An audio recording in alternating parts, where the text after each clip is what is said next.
Nilambur polling ബൂത്തിലാണ് Nilambur അംഗം ആരംഭിച്ചു. നിലമ്പൂരിൽ പോളിംഗ് ശതമാനം 10 കടന്നു. ആദ്യത്തെ 2 മണിക്കൂറിൽ കൃത്യം 7 മണിക്ക് തന്നെ പോളിംഗ് ആരംഭിച്ചു. 10% വോട്ടിംഗ് രേഖപ്പെടുത്തി എന്നുള്ളതാണ്. നമുക്ക് PV അൻവർ പാലക്കാട് ജില്ലയിലെ സംസാരിക്കുന്നു. കോങ്ങാട് കുമാരൻ എന്ന് പറയുന്ന വ്യക്തി വീടിന്റെ മുറ്റത്താണ് ആനചവിട്ടി കൊല്ലുന്നത്. ഈ ഒരു വികാരത്തോട് കൂടിയിട്ടാണ് ജനങ്ങൾ വരുന്നത്. അപ്പൊ ഇനി സ്വാഭാവികമായിട്ട് നമ്മൾ കുറെ കരഞ്ഞു. ഇനി ഇവിടുന്ന് അങ്ങോട്ട് ആ കാര്യത്തിന് പോരാട്ടം തുടരുക എന്നുള്ളതാണ്. അപ്പൊ ഞാൻ രണ്ടും കൽപ്പിച്ചുള്ള ഇറക്കം 23-ാം തീയതി റിസൾട്ട് വന്നാൽ 24-ാം തീയതി ഞങ്ങൾ ഈ മലയോര കർഷകരെ ചേർത്ത് പോരാട്ടം തുടരും. ഈ വിഷയങ്ങളെല്ലാം പോളിംഗ് ബൂത്തിൽ വോട്ടർമാർ പറയും. എന്ത് സംശയം, അവർ വിരലിന്റെ തുമ്പ് കൊണ്ട് അവർ സംസാരിക്കും. ഈ മണ്ഡലത്തിലെ ലക്ഷക്കണക്കിന് വരുന്ന 3,02,32,000 ആളുകളുണ്ട് ഇവിടെ വോട്ടർമാർ. ആ വിരൽ തുമ്പ് കൊണ്ട് അവർ സംസാരിക്കും ഈ തെരഞ്ഞെടുപ്പിൽ. വിധി എഴുതി തുടങ്ങി നിലമ്പൂര്. തീർച്ചയായിട്ടും വിധി എഴുതി തുടങ്ങിയിട്ട് ഒരു 1 മണിക്കൂറായില്ലേ. പിണറായി സത്തിന്റെ ആണി അടിച്ചു തുടങ്ങി. അതിങ്ങനെ അടിച്ചുകൊണ്ടിരിക്കട്ടെ അത് കണ്ടുമ്പോ കാണാം. യൂസഫ് പത്താനോട് ചോദിച്ചത് PV അൻവർ ഇമ്പാക്ട് പ്ലെയർ ആയിരിക്കും എന്ന് വെച്ചാൽ പ്ലെയർ ഓഫ് ദ മാച്ച് എന്നാണ് പറഞ്ഞത്. എന്താണ് പ്ലെയർ ഓഫ് ദ മാച്ച് ആണോ ഇമ്പാക്ട് പ്ലെയർ ആണോ? അല്ല, അത് രണ്ടും കൂടെ ആയിരിക്കും. ചരിത്രത്തിൽ രണ്ടും കൂടെ ഒരുമിച്ച് നടക്കാറില്ലല്ലോ.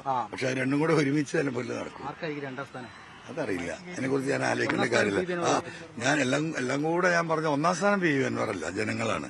ആ ജനങ്ങളുടെ റെപ്രസെന്റേറ്റീവാണ് PV അൻവർ. ഒരാൾ കഥ എഴുതാൻ പോകും, ഒരാൾ പ്രസംഗിക്കാനും പോകും.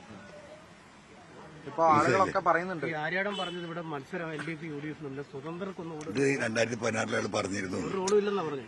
അത് സിനിമാക്കാർ പഠിച്ച കുറെ ഡയലോഗ് ഉണ്ടാവും. പുള്ളിക്ക് അതിങ്ങനെ ആവർത്തിച്ച് അവരെ വായിന്ന് വരും. 2016 ഇതാ പറഞ്ഞിരുന്നത്. അപ്പൊ അത് പറഞ്ഞപ്പോ നിങ്ങൾ ചോദിച്ചില്ല 2016 താങ്കൾ ഇങ്ങനെയായിരുന്നല്ലോ പറഞ്ഞത്, ചോദിച്ചില്ല നിങ്ങൾ. അതുകൊണ്ടാ കുറച്ച് സ്വതന്ത്രമാരൊക്കെ ഉണ്ടെന്നുള്ള രീതി തന്നെ പറഞ്ഞത്. താങ്കളുടെ ഒരു പേര് കുറച്ച് സ്വതന്ത്രമാരുണ്ട്, അവർക്കൊന്നും കാര്യമായ റോള് വിടില്ല. എന്നാ ചെയ്യാനാന്നേ, എന്നാ ചെയ്യാനാ? അതല്ലോ കൊച്ചനിയന്റെ ഒരു തമാശ അല്ലയോ. നമ്മൾ ജനവിരുദ്ധത, വർഗീയത, ശക്തമായ പോരാട്ടം നമ്മൾ തുടരും. RSSന്റെ സന്ധിയില്ല പോരാട്ടം നടത്തുവാണ് പറഞ്ഞിട്ടുള്ളത്. ഇതുവരെ പോരാടിക്കൊണ്ടിരിക്കുകയാണ് CPM. ആരെ പറഞ്ഞു? ആണോ? അയ്യോ, 2025 ഏറ്റവും വലിയ തമാശയ്ക്ക് കൂട്ടിയാൽ മതി. ഇന്നലെ രാത്രി ചിലപ്പോ രാത്രി ഭക്ഷണം അവരുടെ കൂടെ അദ്ദേഹം കഴിച്ചിട്ടുണ്ടാവും. അദ്ദേഹത്തിന്റെ വീട്ടിൽ പോയിട്ട് മുഖ്യമന്ത്രിയുടെ റെസിഡൻസ് പോയി വരുന്ന ആരാന്ന് ഒരാൾക്കും അറിയില്ലല്ലോ. അപ്പം അദ്ദേഹവും ഈ പറയുന്ന കേന്ദ്ര ഗവൺമെന്റുമായിട്ടുള്ള ഇപ്പോഴത്തെ ബന്ധം, അദ്ദേഹത്തിന്റെ മകളെ രക്ഷിക്കാനുള്ള അദ്ദേഹത്തിന്റെ തത്രപ്പാട്, അതിനൊരു പാർട്ടിയെയും ഒരു പ്രസ്ഥാനത്തെയും കൊലക്ക് കൊടുത്തുകയാണ്. മനസ്സിലായില്ലേ? അദ്ദേഹം ഒരു കമ്മ്യൂണിസ്റ്റുകാരനായിരുന്നെങ്കിൽ മകൾ ചെയ്ത തെറ്റിന് 6 മാസം പോയി ജയിലിൽ കിടന്നോട്ടെ എന്ന് തീരുമാനിക്കും എന്നായിരുന്നു നമ്മളൊക്കെ കരുതിയിരുന്നത്. അത് ഇവിടെ പ്രാവർത്തികമാക്കിയ ഒട്ടനവധി നേതാക്കന്മാരുണ്ട്.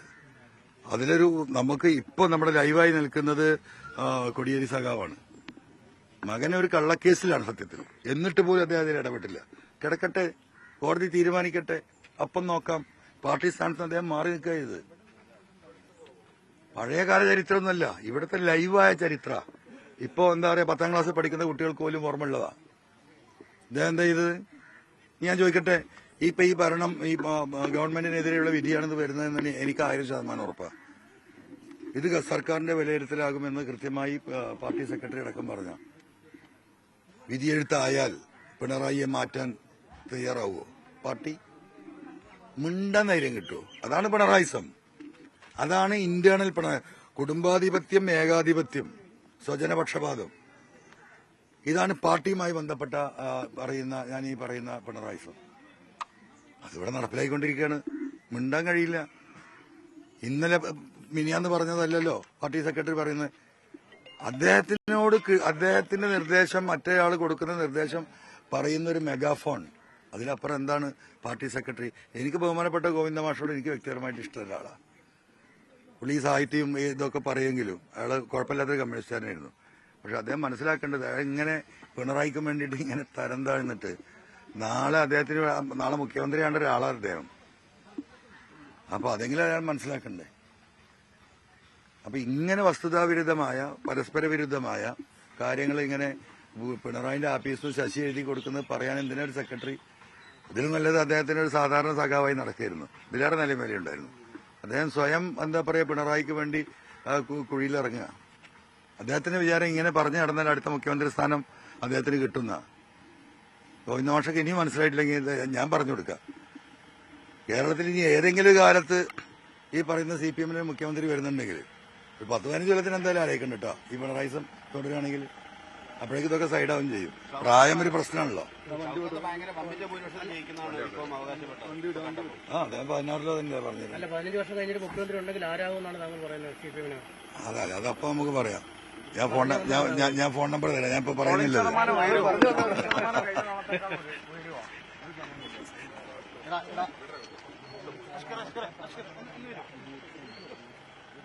PV അൻവർ മാധ്യമങ്ങളെ കാണുകയായിരുന്നു. പതിവ് പോലെ ഇന്നും പിണറായിസത്തിനെതിരെയുള്ള വാക്കുകളാണ് PV അൻവറിന്റെ ഭാഗത്ത് നിന്ന് ഉണ്ടായത് എന്നുള്ളതാണ് ഏറ്റവും പ്രധാനപ്പെട്ട കാര്യം. അത് അദ്ദേഹം പറഞ്ഞു വെക്കുന്നത് ജയത്തിൽ കുറയാതെ ഒന്നും പ്രതീക്ഷിക്കുന്നില്ല എന്ന് തന്നെ ആവർത്തിക്കുകയാണ്. ഇതിനിടയിൽ ചില കൗതുക കാഴ്ചകൾ കൂടിയുണ്ട്. ബദ്ധ ശത്രുക്കളായി വൈരികളായി നിലമ്പൂർ കളത്തിൽ മത്സരിക്കുന്ന സ്വരാജും ഷൗക്കത്തും ഇന്ന് കൂട്ടിമുട്ടി. അവർ പരസ്പരം സൗഹൃദ സംഭാഷണം നടത്തി പിരിഞ്ഞു. അതും മാധ്യമ പ്രവർത്തകർക്ക് ഒരു കൗതുകകരമായ, നാട്ടുകാർക്ക് ഒരു കൗതുകകരമായ കാഴ്ചയായി.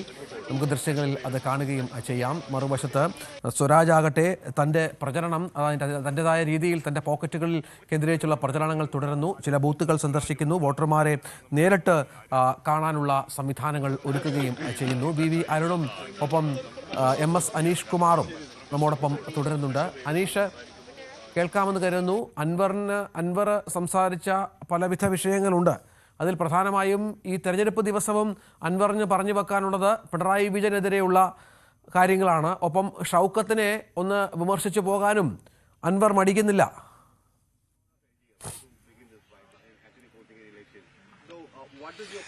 തീർച്ചയായും ഈ പിണറായിസത്തിനെതിരെയുള്ള പോരാട്ടമാണ് താൻ നിലമ്പൂരിൽ നടത്തുന്നതെന്ന് പറഞ്ഞാണ് അദ്ദേഹം MLA സ്ഥാനം രാജിവെച്ച് ജനമധ്യത്തിലേക്ക് ഇറങ്ങിയത്. എന്തായാലും താൻ ഉയർത്തിയ ആ വിഷയങ്ങൾ ഇപ്പോഴും സജീവമായി തന്നെ കളത്തിൽ നിൽക്കുന്നു എന്നതാണ് നമുക്ക് ഏറ്റവും ശ്രദ്ധേയമായി കാണാനുള്ളത്. ഇപ്പോൾ ആര്യാടൻ ഷൗക്കത്ത് കൂടി സ്ഥാനാർത്ഥി ഇവിടേക്ക് എത്തുന്നു.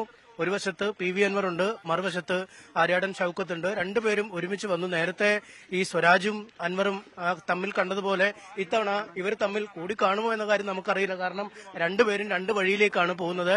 അൻവർ ഈ ബൂത്തിന്റെ ഒരു വശത്തുള്ള ബൂത്തിലേക്കും ഇതേ സ്കൂളിൽ തന്നെ മറുവശത്തുള്ള ബൂത്തിലേക്കാണ് ആര്യാടൻ ഷൗക്കത്തും പോകുന്നത്. എന്തായാലും രണ്ടുപേരും ഇപ്പോൾ നിലവിൽ ശത്രുക്കളായി നിൽക്കുന്നു, രാഷ്ട്രീയ ശത്രുക്കളായി മാറിയിരിക്കുന്നു. ഇന്നിപ്പോൾ മാധ്യമങ്ങളെ അല്പസമയം മുമ്പ് കണ്ടപ്പോഴും ആര്യാടൻ ഷൗക്കത്തിനെ വിമർശിക്കുന്ന ഒരു അൻവറിനെയാണ് നമുക്ക് കാണാൻ കഴിയുന്നത്. ഒരു വശത്ത് പിണറായി വിമർശിക്കുന്നു, മറുവശത്ത് ആര്യാടൻ ഷൗക്കത്തിനെ വിമർശിക്കുന്നു. അദ്ദേഹത്തിന്റെ വിമർശന ശരങ്ങൾ ഇപ്പോഴും തന്റെ എതിരാളികൾക്ക് നേരെ അദ്ദേഹം എഴുതുകൊണ്ടേയിരിക്കുന്ന ഒരു കാഴ്ചയാണ് കാണാൻ കഴിയുന്നത്.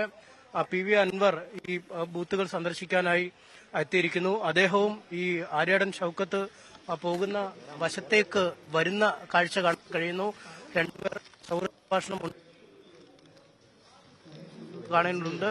നേരത്തെ ആര്യാടൻ ഷൗക്കത്തും M സ്വരാജും ഒരേ ഇടത്ത് വെച്ച് കാണുകയും അവരുടെ സൗഹൃദം പുതുക്കുകയും ചെയ്യുന്ന കാണാൻ കഴിഞ്ഞു. ആ ഇടത്തേക്ക് തന്നെ അല്ലെങ്കിൽ അതേ രീതിയിൽ തന്നെ ഇപ്പോൾ രണ്ട് സ്ഥാനാർത്ഥികൾ തമ്മിൽ കണ്ടുമുട്ടാൻ പോകുന്നു. അദ്ദേഹത്തിന് രണ്ട് ശത്രുക്കൾ, അതായത് പിണറായിസത്തിനെതിരെ ഒരു വശത്ത് നടത്തുമ്പോൾ ആര്യാടൻ ഷൗക്കത്തിന്റെ സ്ഥാനാർത്ഥിത്വത്തിൽ നിഷേധിച്ചാണ് അദ്ദേഹം UDF-മായി കൂട്ടുചേരാൻ തയ്യാറാവാതിരിക്കുകയും മത്സരരംഗത്തേക്ക് ഇറങ്ങുകയും